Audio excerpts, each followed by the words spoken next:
Pourquoi le coq est-il l'emblème de la France ?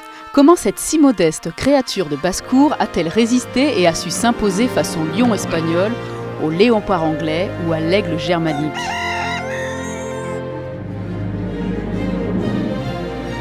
Bienvenue dans un nouvel épisode du Salon de l'Agriculture pour la petite histoire. Le coq n'a jamais été désigné comme emblème officiel de la France. Il en est pourtant aujourd'hui un des symboles les plus populaires. Il est sans doute le plus ancien emblème de France, l'ayant même en quelque sorte précédé, puisqu'il remonte à l'époque gallo-romaine, période où l'entité politique et géographique France n'était pas encore constituée. À l'origine, le coq tient une place importante dans la religion et la mythologie romaine. Oiseau divin, il côtoie Apollon, Minerve ou encore Mars. Or, ce sont les Romains eux-mêmes qui ont eu les premiers l'idée malicieuse d'associer le coq et la Gaule. Suétone, un auteur romain, remarque qu'en latin, coq et gaulois se disent tous deux Gallus.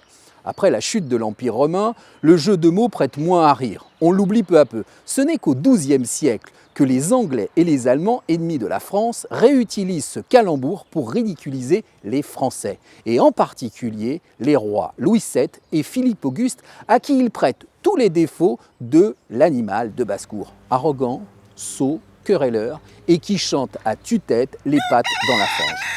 Par esprit de contradiction, les Français reprennent à leur tour cette expression en mettant en avant que ce fier animal est cité dans la Bible. Avant que le coq chante « Aujourd'hui, tu m'auras renié 3 fois », affirme Jésus à Pierre.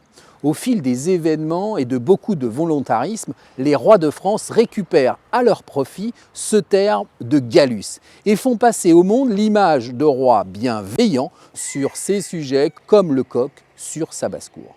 François Ier va jusqu'à mener une véritable campagne de communication sur le coq. Fier, courageux, l'incarnation même du Gaulois, sans peur et sans reproche, l'image même du nouveau roi de France. Louis XIV, lui aussi, en raffole, il n'hésite d'ailleurs pas à faire alterner coq et fleurs de lys sur les chapiteaux de la Galerie des Glaces à Versailles.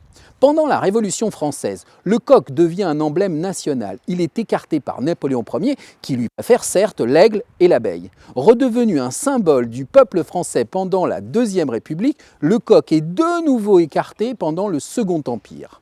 Au fil des décennies, des gouvernements et des événements, le coq est mis en lumière ou éclipsé. Aujourd'hui, même s'il n'est pas un symbole reconnu de la République, le coq figure en bonne place un peu partout. Des timbres aux monuments officiels, en passant par les logos des fédérations françaises de football ou de rugby, sans oublier la grille du parc du Palais de l'Élysée, construite à la fin du XIXe siècle, qui est ornée d'un coq. Cocorico.